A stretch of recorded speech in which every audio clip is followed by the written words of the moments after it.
Welcome to Nirupan kitchen. இன்றைக்கி நாம் ரொம்பவும் டேஸ்டான பாசிப்பருப்பை வச்சு ஒரு பணியாரம் ரெசிபி தான் பண்ண போகிறோம். இது பார்த்திங்கன்னா ரொம்பவும் டேஸ்ட்டாக இருக்கும். ஸ்கூல் விட்டு வர்ற குழந்தைங்களுக்கு இந்த மாதிரி நீங்கள் செஞ்சு கொடுத்தீங்கன்னா ரொம்பவும் விரும்பி சாப்பிடுவாங்க. நாங்கள் இது எப்படி பண்ணலான்னு பார்க்கலாம். இந்த ரெசிபி பண்ணுறதுக்கு நான் இன்றைக்கி 1 கப்பு அளவுக்கு பாசிப்பருப்பு எடுத்திருக்கேன். இந்த பாசிப்பருப்பை நல்லா தண்ணி ஊற்றி 2 முறை கழுவிட்டு ஒரு 2 மணி நேரம் ஊற வச்சு எடுத்துக்கலாம். இப்போ 2 மணி நேரம் ஆயிடுச்சு. இப்போ பார்த்திங்கன்னா நம்ம போட்ட பாசிப்பருப்பு நல்லா ஊறி நம்ம போட்ட அளவை விட அதிகமாக வந்திருக்கு.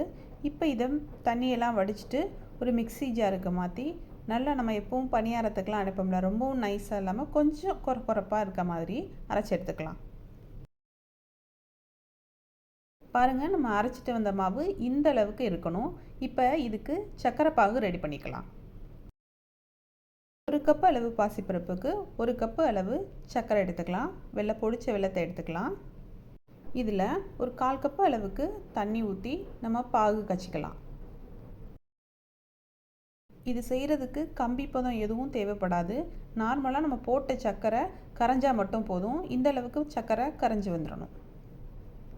இப்போ சர்க்கரை பாகு ரெடி ஆயிடுச்சு. இதை நம்ம எடுத்து வச்ச மாவில் ஃபில்டர் பண்ணி வச்சுட்டு சேர்த்துக்கலாம். பொதுவாக நம்ம கடைகளில் வாங்குகிற வெல்லத்தில் கசடெல்லாம் இருக்கும். ஸோ அதுக்காக நம்ம இந்த மாதிரி ஃபில்டர் பண்ணிக்கிட்டோம் அப்படின்னா அந்த தூசியெல்லாம் ரிமூவ் பண்ணிடலாம். சர்க்கரை பாவை கலந்து இந்த மாதிரி நல்லா மிக்ஸ் பண்ணி எடுத்துக்கலாம். இப்போ இதில் ஒரு 1/4 கப்பு அளவுக்கு அரிசி மாவு எடுத்துக்கலாம். அரிசி மாவு சேர்த்து செய்யும்போது இந்த பணியாரம் நல்லா சாஃப்டாகவும் கொஞ்சம் கிறிஸ்பியாகவும் கிடைக்கும். இது நல்லா மிக்ஸ் பண்ண விட்டதுக்கப்புறம் இதில் ஒரு 1/4 டீஸ்பூன் அளவுக்கு ஏலக்காய் தூள் சேர்த்துக்கலாம். கூடவே ஒரு பிஞ்ச் அளவுக்கு உப்பு சேர்த்துக்கலாம். கூடவே ஒரு 1/4 டீஸ்பூன் அளவுக்கு பேக்கிங் சோடா சேர்த்துக்கலாம். பேக்கிங் சோடா சேர்க்கும் போது இந்த பணியாரம் ரொம்பவும் சாஃப்டாக கிடைக்கும். இதில் இப்போது ஒரு 1/4 கப்பு அளவுக்கு துருவின தேங்காயை சேர்த்துக்கலாம். நம்ம போட்ட தேங்காய், அரிசி மாவு, ஏலக்காய் எல்லாம் நல்லா மிக்ஸ் ஆகிற மாதிரி ஒன்றா கலந்து விட்டுக்கலாம். அவ்வளோதாங்க, நம்மளோட பணியாரம் பேட்டர் ரெடி ஆயிடுச்சு. இப்போ இதை நம்ம குழி பணியார கல்லில் ஊற்றி எடுத்துக்கலாம். குழி பணியாரக்கல் சூடானதுக்கப்புறம் அதில் லேசாக எண்ணெய் தடவிக்கலாம்.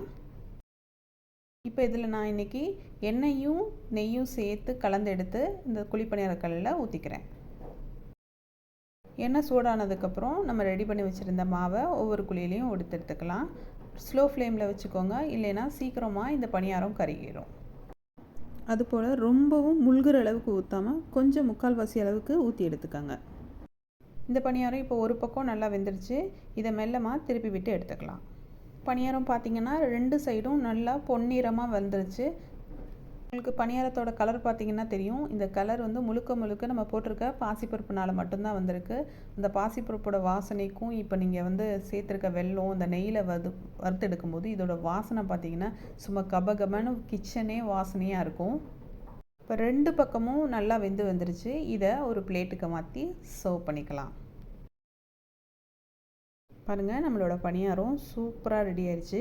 ஒன்று எடுத்து உங்களுக்கு பிரித்து காமிக்கிறேன் பாருங்கள் எந்த அளவுக்கு சாஃப்டாக இருக்குன்னு. இதை நீங்களும் ட்ரை பண்ணி பாருங்கள். பிடிச்சிருந்தால் லைக் பண்ணுங்கள்.